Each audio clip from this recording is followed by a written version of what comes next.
Cap-Gaï, la commémoration des religieux, du personnel des institutions diocésaines et des victimes du génocide contre les Tutsis de 1994 a été marquée par des messages forts de mémoire, de responsabilité et d'espoir. Alors que le ministre de la Santé a dénoncé le rôle de certains médecins qui ont failli à leur mission de sauver des vies, l'évêque du diocèse de Cap-Gaï a appelé les Rwandais à cultiver les compassions, l'unité et le rejet total de toutes les formes de haine. Reportage de Jennifer Makonga et de Ricky Kaijuka. Pendant que le ministre de la Santé condamne les médecins qui ont ôté la vie au lieu de la sauver durant le génocide perpétré contre les Tutsis en 1994, Monseigneur Balthazar Ntivuguruzwa, évêque du diocèse de Cap-Gaï, demande aux Rwandais d'avoir un cœur rempli de compassion et de bonté afin de construire un Rwanda sans haine ni génocide. Ces propos ont été tenus lors de la cérémonie de commémoration des religieux, ainsi que des employés des institutions du diocèse de Cap-Gaï, notamment l'hôpital de Cap-Gaï. Cette activité a été organisée en collaboration entre le diocèse de Cap-Gaï et le ministère de la Santé et a commencé par une messe. Kampoko Immaculée, l'une des survivantes de Cap-Gaï pendant le génocide contre les Tutsis de 1994, est revenue dans son témoignage sur la difficulté de vivre à Cap-Gaï durant cette période de génocide.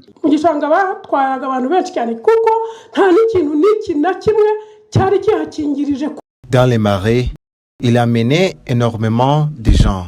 Il était presque impossible de se cacher. Ils ont tué autant de personnes qu'ils voulaient. Mais permettez-moi de commencer par l'hôpital. Des soldats blessés au combat venaient ici. Je vous remercie de voir comme mémoire le personnel de l'hôpital, les patients et les médecins.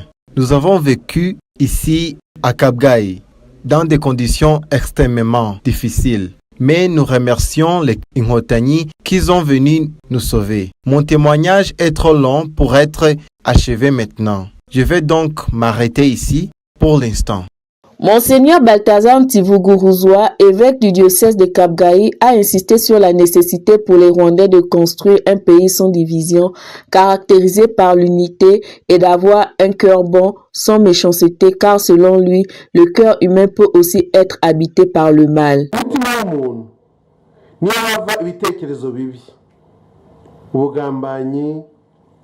C'est du cœur de l'homme que provenaient les mauvaises pensées. La haine, la jalousie et tous autres mal. C'est là que naissaient les conflits, la violence, la trahison et d'autres maux. Cependant, le cœur peut aussi être une source de bien. Comme vous l'avez entendu dans les témoignages, il s'agit donc d'être animé d'un cœur pour capable de pardonner et de construire plutôt que de détruire. Unissons-nous donc pour bâtir un Rwanda sans haine, sans génocide. Le ministre de la Santé a d'abord salué l'ancienne directrice de l'école des infirmières de Cap-Gaï, Mukandaga Dorothy, pour son courage d'avoir caché des Tutsis jusqu'à en perdre la vie. Il a également condamné les médecins et les autres agents de santé qui n'ont pas porté secours alors que c'était leur devoir.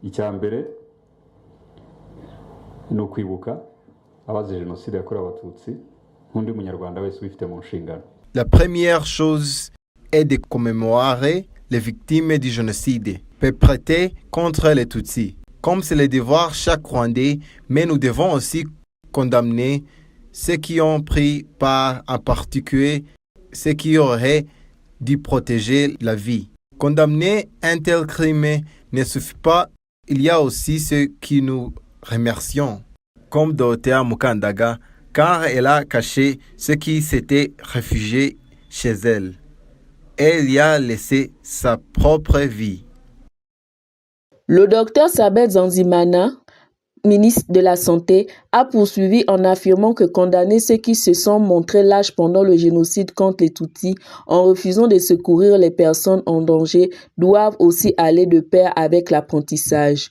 Les Rwandais doivent en tirer une leçon pour bâtir un pays sans division ni idéologie du génocide. En ce 4e dimanche de Pâques de